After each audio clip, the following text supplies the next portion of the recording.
All right, welcome to the runningrestaurants.com podcast, where we bring you the tips, tools, and techniques you need to make your restaurant more profitable and successful. I'm your host, Jamie Oikel, and today I've got an update session for you about restaurant leases here in the COVID-19 crisis time. Joining me is leasing contributor and expert Dale Willerton from The Lease Coach. Dale and his team work with clients from all over the US and Canada. And Dale, listen, I'm imagining since the last time we spoke, which was about a month ago, which is right after the lockdown went hardcore, and there was just even more questions than there is now. So I imagine you've had a lot of conversations with clients since then, dealing with all these leasing issues, right? So welcome. How are things where you are? What are you seeing out there with the business? What do you got? I tell you, it's crazy. It's a new experience for everybody, and we're busier than ever helping restaurant tenants pay less rent and get rent abatements from their landlord. And one of the first things we wanted to recap and talk about, because this is really becoming forefront now, is the restaurant tenant getting rent relief or are they getting a rent abatement? Rent abatement means it's a forgiveness. Rent relief or rent deferral means they have to pay it back later. And even though, Jamie, 50% of the landlords are being cooperative, 50% of the landlords are agreeing to some form of abatement, some form of deferral, or a combination, they are expecting the tenant to pay it back starting in 3 or 6 months from now. Well, that's not realistic.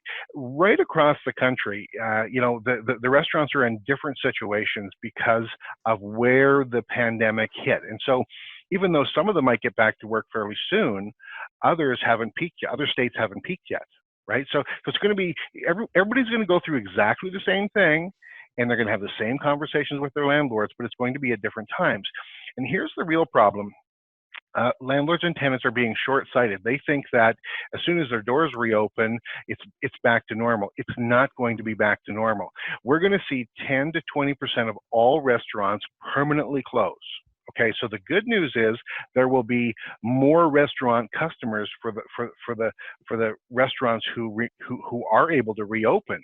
But people like my wife, who are so conscious about socially distancing and being careful, are simply not going to run back out to those restaurants. So if all the restaurants get to reopen, but you only get 30 to 40% of your customers coming in the door, you still are going to have a problem paying your rent because you've got all of those fixed overheads, right? Landlords kind of understand this, but some landlords are sophisticated. They get it. Some really aren't. And so what I'm trying to say is that tenants need to look at a much longer 6 to 9 to 12 month rent relief period. Okay, you're not going to have the same. 2021 could be a very good year for some of these restaurants, but 2020 is going to be abysmal. And so here's what I'm seeing shake out. When we contact a landlord on behalf of a tenant to negotiate some rent relief or rent abatement, half of the landlords, 50% of the landlords, have a plan. They're being cooperative, they're communicative, and we can work with them. So 50% are getting help right out of the gate. 40% of the tenants are being told no by the landlord. The landlord's saying, no, I got a mortgage, you pay your rent, make your application to the government, get your assistance programs, but keep paying your rent. And those 40% of tenants have to decide if they're actually going to pay their rent or not. Some of them are short paying rent. Some of them are paying 30%. Some of them, some of them have drive-throughs that are open. They're doing half the business, right? So every tenant situation is a little bit different. 10% of tenants are paying their rent. They either have a pocket full of money, and I talk to them and say, yeah, I got 9 months of rent runway in my bank. I'm going to keep paying my rent. I'm going to stay out of default. And they're doing that right now. But those 40% where the landlord is saying, no, we will not help you, they have to make the conscious decision whether to pay their rent on the first of the month or not. It's almost a given that most of these landlords will put the tenant in default. But remember, the landlord does not want the space back. It's so expensive to replace a tenant. I'm doing webinars for restaurant franchise systems. Well, where's the landlord going to find a restaurant to replace the one that they just put in default, right? So we're not seeing evictions. We're not seeing tenants being locked out, but we are expecting 10 to 20% higher vacancy. The silver lining to all of this is that if your lease is coming up for renewal, and remember, at the Lease Coach, we specialize in negotiating lease renewal rent reductions. That's what we're known for, lease renewal rent reductions.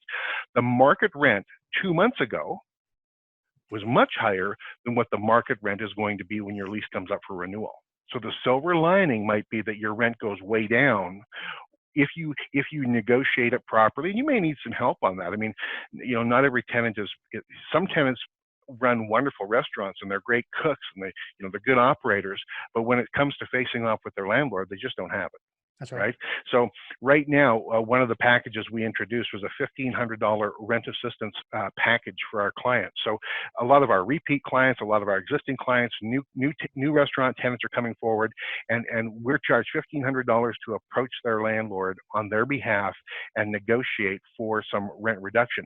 Some of our clients, Jamie, they're only paying $3,000 or $4,000 or $5,000 a month in rent, but we have restaurant clients paying $15,000, $20,000, $30,000 a month in rent. Well, that's a lot of money to leave on the table if you're closed.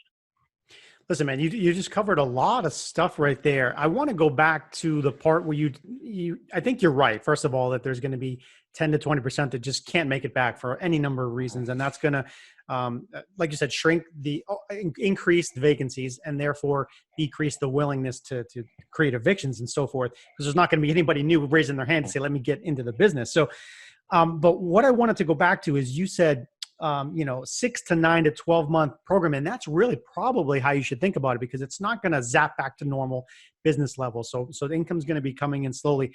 When you have been talking to landlords, have they been receptive to a longer term plan like that versus, oh yeah, sure, we'll make an adjustment for 3 months and then, give us all your money or you're out? Because I think it is going to take a longer time.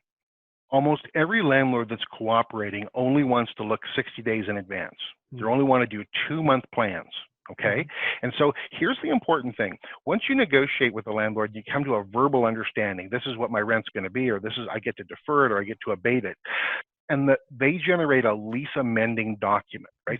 So this is now going to get put in writing and both parties are going to sign it. Sometimes we have to prepare it. Sometimes the landlord prepares it.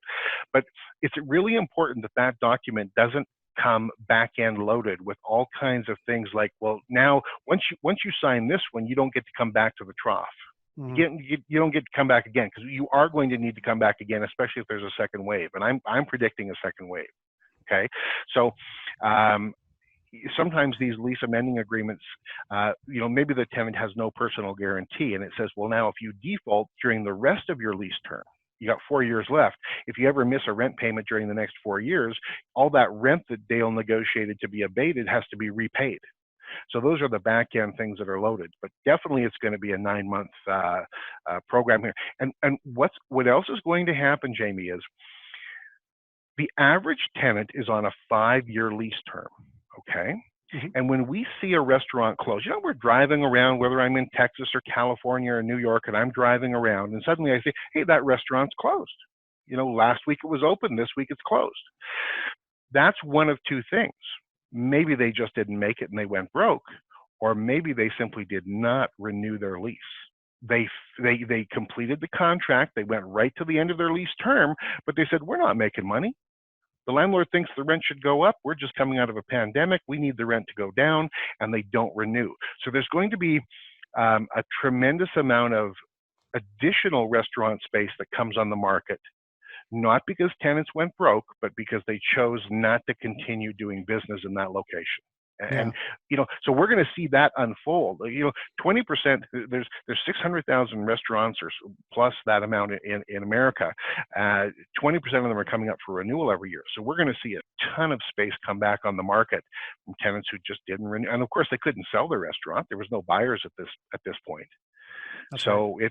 It's going to be scary. Yeah, I want to stay plugged into you, Dale. We talked mid-March. We're talking here mid to late April. So I want to get you back in May for another update for sure, because it's interesting to follow exactly what you're talking from a timeline standpoint and how it's going to change. So let's make sure we do that for folks to keep them updated. But right now, I do like very interesting stuff about the renewal reduction. That's an opportunity, the silver lining part of it, the fact that there's a good 50% that are cooperating. That's what you're seeing.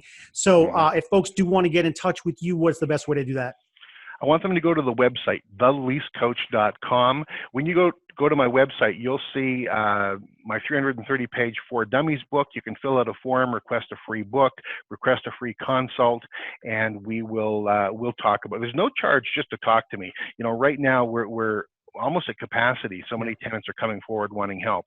And not everybody hires us. Not everybody has the money to do that. But sometimes there's so much to lose, you can't afford not to get some help. So theleasecoach.com, everything's on the website. Perfect, Dale. All right, man. Thanks again. Yeah, folks, that was Dale Willerton from the Lease Coach. I always love having Dale on. He shares just straight what's going on. So I appreciate it. Mm-hmm. You can find more from Dale and his team at theleasecoach.com. And for more great operations, marketing, service, people, tech content, as well as ongoing COVID-19 coverage, stay tuned to us here at runningrestaurants.com. We'll see you next time. Thanks, Dale. Thanks, Jamie. Bye.